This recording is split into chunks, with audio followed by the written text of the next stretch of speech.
A very cheerful good morning to all of you, my dear students. Today we are going to discuss the question and answers of the chapter, The Last Leaf.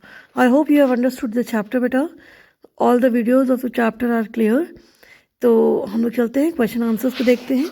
ठीक है, यहाँ पे 4 questions हैं बेटा at the back of the book. I am discussing it over here.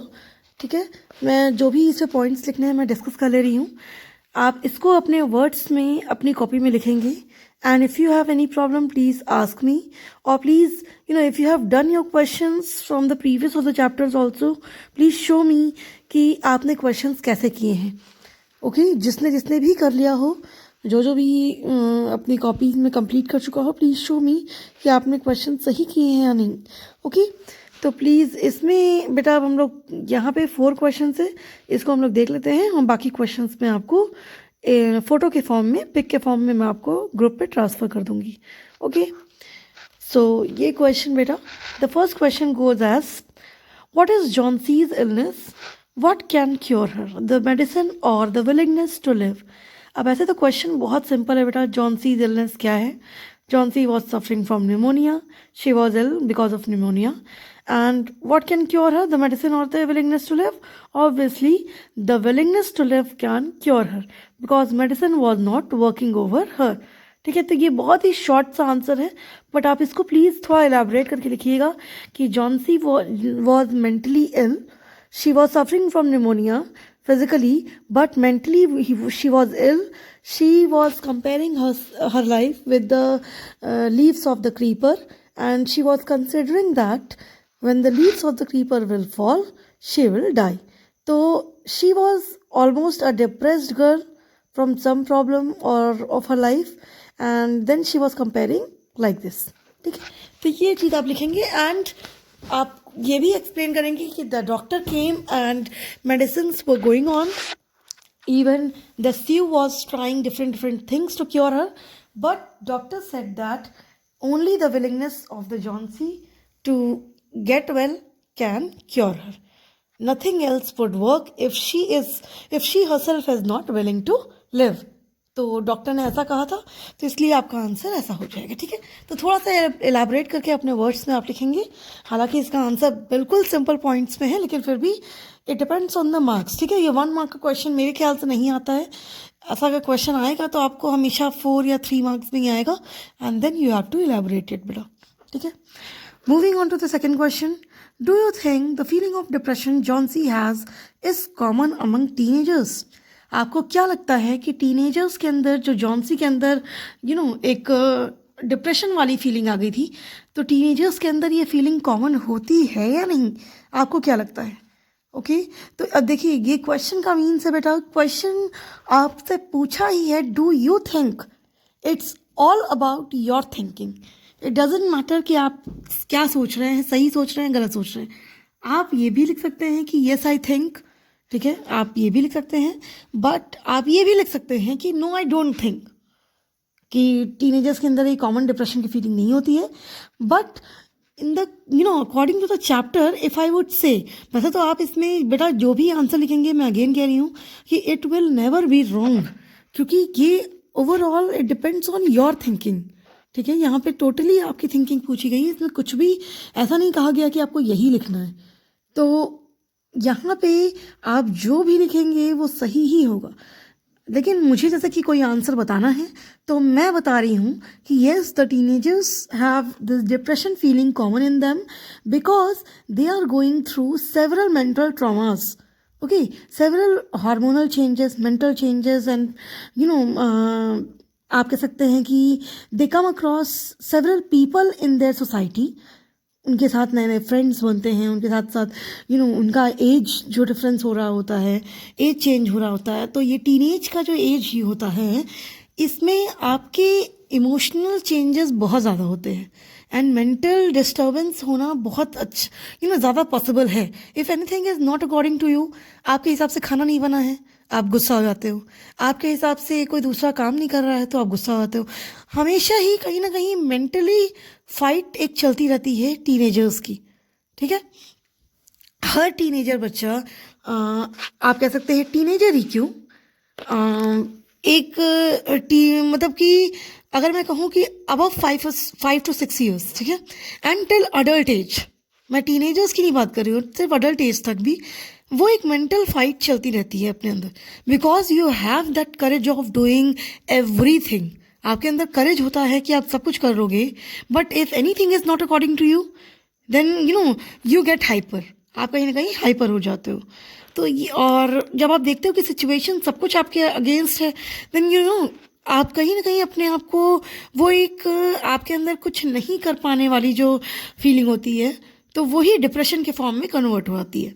तो यहाँ पे मैं ये कहूँगी, अगर मुझे लिखना होगा तो मैं यही कहूँगी कि yes, because the feeling of depression is common among teenagers, because every teenager is coming across several types of people amongst his life, and it is going through several mental traumas, several mental changes, several emotional challenges he is facing or she is facing.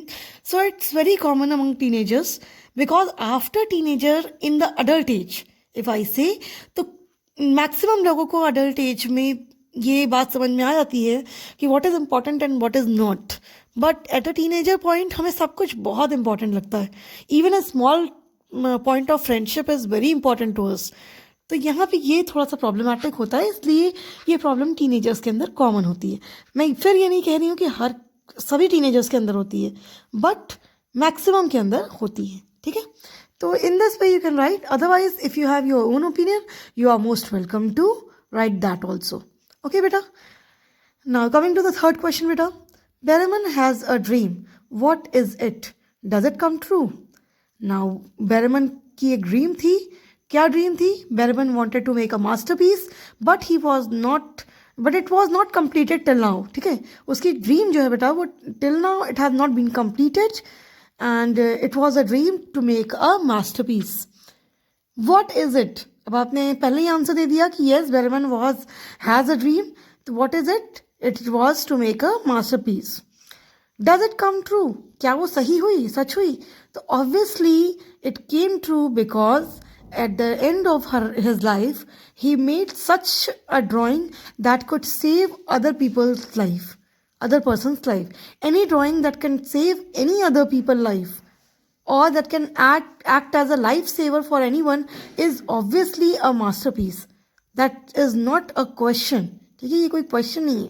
ये अपने आप में ही ये सच बात है कि कोई भी अगर ऐसी ड्राइंग हो या कोई ऐसा ऑब्जेक्ट ही हो तो जो दूसरों की लाइफ को सेव कर सके, तो I don't think there can be anything else a masterpiece like that thing. Okay, so yes, it was a masterpiece and the dream came true. Now coming to the last question, beta.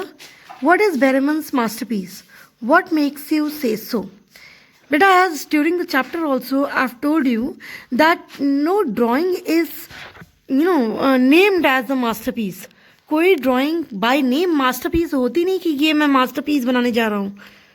I hope you understand. ठीक है, like for example मैं आपसे कहूँ कि you should have some support. किसी चीज़ को, अब जैसे कभी आप टेबल का सपोर्ट ले सकते हैं तो उस टाइम टेबल आपका सपोर्ट है, कभी आप चेयर का सपोर्ट ले सकते हैं तो कभी आप वो उस टाइम चेयर आपका सपोर्ट है, कभी आप ह्यूमन बीइंग का सपोर्ट ले सकते हैं. तो जो भी चीज़ सपोर्ट आपके लिए एक्ट करेगी वो आपके लिए सपोर्ट हो जाएगी उस टाइम के लिए.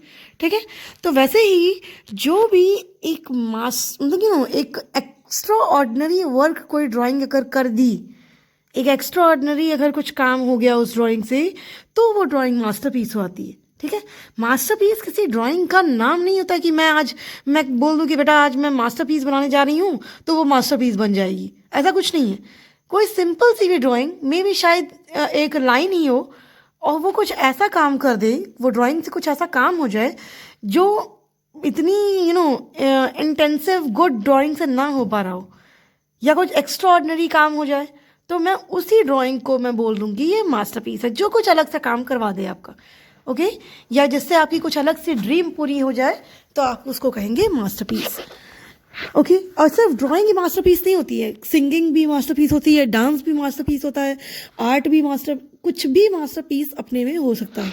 Masterpiece means extraordinary, the thing which is not expected to be such extraordinary. ठीक है, तो यहाँ पूछा गया कि बेरमन की मास्टरपीस क्या थी. तो the drying of the leaf that he painted on the wall on the ivy creeper leaf on the ivy creeper. That was a masterpiece drawing, the drawing of a leaf of the ivy creeper. ठीक है, that was a masterpiece drawing. What makes Sue say so? Sue ने ऐसा क्यों कहा कि वो एक masterpiece drawing थी? तो Sue said so because that leaf was exactly not recognizable as a drawn leaf, as a virtual leaf. It was exactly looking like a real leaf, and Johnsy in her illness assumed that it was a real leaf. उसको पता ही नहीं चला कि वो एक non real leaf है, वो एक वर्चुअल लीफ है, वो सिर्फ एक ड्रॉन लीफ है, वो ड्राइंग है, उसको पता ही नहीं चला. उसने तो मान लिया कि वो एक सच्ची लीफ है. The Sue said so because it was not recognizable as a non-real leaf, as a drawn leaf. ठीक है, तो it was looking exactly like a real leaf, and the leaving that leaf, nothing could work as a miracle for saving Johnsy's life. उस leaf के अलावा किसी ने भी कुछ, किसी ऑब्जेक्ट या किसी पर्सन ने कोई ऐसा कुछ कर नहीं पाया जो जॉन्सी की लाइफ को बचा सके. वो एक लीफ ही थी जिसने जॉन्सी की लाइफ को बचा दिया. ठीक है, तो just because of that Sue said so, and just because कि स्यू को लगा कि एक किसी भी ह्यूमन बीइंग की अगर लाइफ बच गई है किसी पेंटिंग या किसी लीफ या किसी ड्राइंग की वजह से, तो anything can not be such a extraordinary thing living that. कुछ भी उसको छोड़कर ऐसा एक्स्ट्राऑर्डिनरी नहीं हो सकता, क्योंकि कितना सबने ट्राई कर लिया था जॉन्सी को बचाने के लिए, बट वो लीफ ही एक ऐसी थी जिसने जॉन्सी को बचाया, एंड नथिंग एल्स. ठीक है बेटा, तो I have discussed all the 4 questions. Please do it in your copies बेटा. मैंने सारे क्वेश्चन डिस्कस कर लिए आपसे, आप अपने वर्ड्स में उसको कॉपी में करिए. जो रेस्ट ऑफ द क्वेश्चंस हैं मैं आपको दे रही हूँ फोटो के फॉर्म में, जो एक्स्ट्रा क्वेश्चंस है. And leaving all that, if you have any query, you can always ask me. Thank you, beta.